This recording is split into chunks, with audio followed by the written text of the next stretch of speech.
பிள்ளை கீழே விழுந்துச்சுன்னு கூட சொல்லலையே என்கிட்ட. என் பிள்ளைக்கு என்ன சொன்னாங்கன்னு கூட தெரியலையே எனக்கு.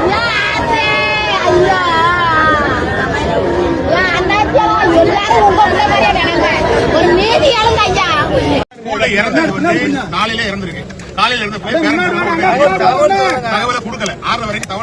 சாரை சாரையா இவ்வளவு மக்களும் கண்ணீரோட 20 மணி நேரம் போராடி இருக்காங்க. எதுக்காக அப்படின்னா, ஒரு 4 வயது பள்ளி சிறுமி, அதாவது எல்கேஜி படிக்கிற சிவயாழினி அப்படின்ற ஒரு பள்ளி சிறுமி 2 பேரு குடிபோதையில காரை ஓட்டிட்டு வந்து மோதியே கொலை பண்ணி இருந்திருக்காங்க. அதுவும் ஒரு தனியார் பள்ளி வளாகத்துக்குள்ள. அதாவது இது எங்க நடந்திருக்கு அப்படின்னு பார்த்தோம், தென்காசி மாவட்டம் புளியங்குடியில கண்ணா மகளிர் மேல்நிலை பள்ளின்னு ஒரு பள்ளி. எல்கேஜி படிக்கிற பொண்ணு தான் இந்த சிவயாழினி அப்படின்ற 4 வயது சிறுமி. எல்கேஜி படிக்கிற அந்த சிவயாழினின்ற 4 வயது சிறுமி பள்ளிக்கூடத்துல பாத்ரூம் போயிட்டு அவங்களோட கிளாஸுக்கு திரும்ப போகும் பள்ளி வளாகத்துக்குள்ள 2 பேர் காரை வேகமா ஓட்டிட்டு வந்திருக்காங்க குடிபோதை. அதுல அந்த கார்ல சிக்கிருது அந்த குழந்தை. அடிபட்ட அந்த குழந்தைய ஸ்கூல் நிர்வாகமே பாத்தீங்கன்னா தனியார் மருத்துவமனையில சேர்க்க. இதுக்கு இடையில அந்த குழந்தை பாத்தீங்கன்னா உயிரிழந்து போகுது. அதனால அந்த ஊர் மக்களும் உறவினர்களும் சேர்ந்து அந்த குழந்தையை இழந்த வேதனையில சாலை மறியல் பண்ணி போராட்டத்தில் ஈடுபடுறாங்க. அந்த காரை ஓட்டிட்டு வந்த அந்த 2 பேரையும் அப்புறம் அந்த ஸ்கூலோட தாளாளர் மேலாளர் எல்லாரையும் அரெஸ்ட் பண்ணணும் அப்படின்னு சொல்லி